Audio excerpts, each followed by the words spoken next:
कुछ मैंने एग्जांपल्स करे हैं। For example I always trust you. So यहाँ पे आई है सब्जेक्ट, और तो ट्रस्ट के साथ ई एस एस नहीं लगेगा, खाली ट्रस्ट ही यूज़ होगा। The stars shine at night. तो स्टार्स जो है वो प्लूरल है, बहुत सारे स्टार्स हैं, तो इसलिए वो शाइन करते हैं, तो इसमें ई एस एस नहीं लगेगा, खाली प्लूरल के साथ हम जो है कोई ई एस एस नहीं लगेगा, तो इसलिए शाइन रहेगा। And so at night Kavita goes to school every day. Kavita जो है वो एक सिंगुलर है, एक सो उसके साथ ई एस लगेगा, तो यहाँ पे ई एस लगेगा। ठीक है। So to school every day. The earth revolves around the sun. So earth जो है वो एक ही है। ठीक है। सो हम एक सिंगुलर ऑब्जेक्ट है, सिंगुलर है, तो हम इसमें ई एस लगेगा, फिर रिवॉल्व्स। ठीक है। तो सिंगुलर के साथ हमारा ई एस और एस लगता है। तो उसके बाद the postman does not come here daily.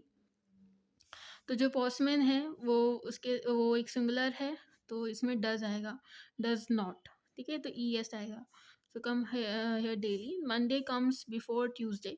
तो मंडे जो है वो we are again talking about Monday is a singular thing ना, so it's comes before Tuesday. The boys, यहाँ पे बहुत सारे बॉयज़ की बात हो रही है, तो यहाँ पे नाउ ई एस एस नहीं आएगा, तो इसलिए go for picnic every month. And then he does not know anything. So यहाँ पे ई एस इसलिए आएगा बिकॉज ही आ रहा है, सो ही डज नॉट, तो E S does not know anything. And she comes here daily. So यानी कि अगेन यहाँ पे शी है, तो it's E S here come every day. She comes here every day.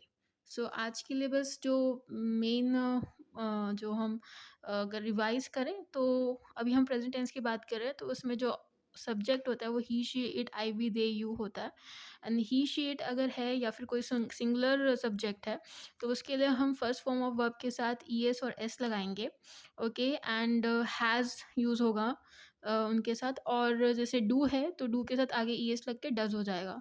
और अगर आई वी दे यू है और या कोई प्लूरल सब्जेक्ट है, तो उसमें हम फर्स्ट फॉर्म ऑफ वर्ब लगाएंगे, उसके साथ ई एस एस नहीं लगेगा। डू अगर यूज़ होगा तो उसके साथ भी ई एस एस नहीं लगेगा, तो it's will be only do. And उसके और अगर आई वी दे यू सब्जेक्ट है, तो हम उसके साथ हैव लगाएंगे, हम हैव यूज़ करेंगे, और अगर ही शी इट है तो हम हैज़ यूज़ करेंगे। So that's it. आज के लिए बस इतना ही।